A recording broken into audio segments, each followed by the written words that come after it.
Someone recently wrote online that racism is a mental illness. The post took off immediately. Then came the correction. Racism is a power structure. A person can certainly carry bias in their mind. The mind supplies the story. But a country can preserve that story long after the person dies. Institutions are what give the story consequences. They decide who owns the land, whose vote looks legitimate, and which neighborhood receives investment. Calling it an illness leaves too much of the machinery untouched. You cannot medicate a mortgage map. A courthouse doesn't recover through therapy. An algorithm doesn't become innocent simply because nobody using it feels hatred in their heart. The deeper problem lives in the handoff. A story enters a person. The person acts through an institution. The institution produces an outcome. That outcome eventually becomes data. That data is later presented as objective proof that the original bias story was true all along. This loop can run for generations. The structure remembers for them, laundering historical actions into clean numbers so the machine can operate smoothly without anyone inside it needing to feel a single hateful emotion. In January 1865, General William Tecumseh Sherman issued Special Field Order No. 15, reserving confiscated coastal land for freed black families. It was a brief moment where the federal government recognized a basic fact. Freedom without land left the old economic relationship standing. Around 40,000 people settled under the order, but the settlement didn't hold. President Andrew Johnson reversed the policy after the war, restoring the land to its former white owners. Families who had begun building independent lives were told the men who had enslaved them still held the superior claim.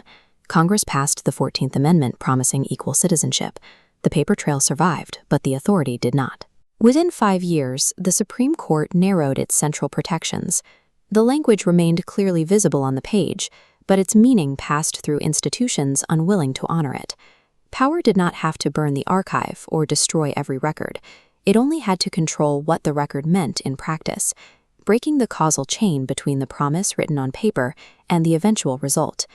As the legal reality shifted, new mediums arrived to teach the country how to remember it.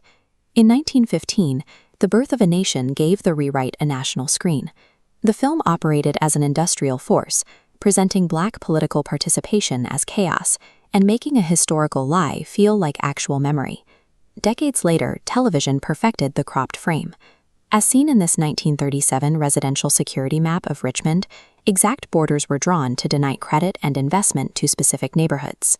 A news camera could broadcast the resulting distress, while intentionally keeping the bureaucratic decisions that engineered the poverty safely off-screen.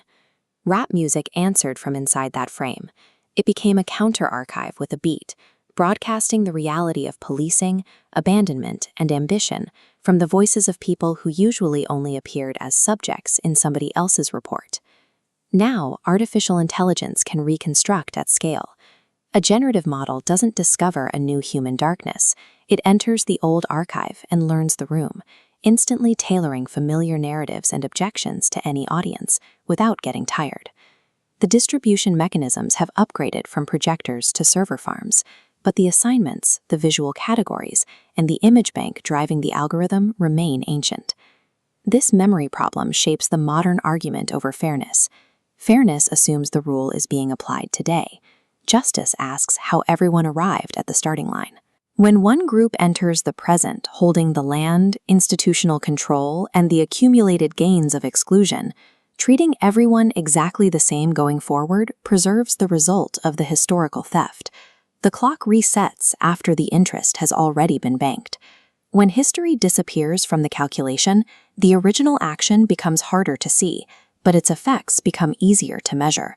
The system takes an outcome produced by power and returns it as a judgment about the character of the people living inside it. Begin after the land theft, and the distribution of wealth looks natural. Begin after the schools were divided, and achievement looks personal. The illusion of neutrality is easy to maintain once the camera is placed carefully enough. The answer isn't a frozen national memory. The historical record must remain open to new evidence and voices that were previously excluded by those in control. What the country requires is a memory that cannot be revised without leaving a mark, a ledger that explicitly preserves the causal chain connecting past policies directly to modern economic realities. The Reconstruction Amendments already proved that a physical record cannot make power obey. Words written on paper do not enforce themselves, but a secure record keeps the promise attached to the reversal. It keeps the original act of dispossession permanently tied to the wealth that was transferred. Without an unalterable receipt, the evidence disappears into the machine, and every generation is forced to retry the exact same case, as though the past had never happened at all.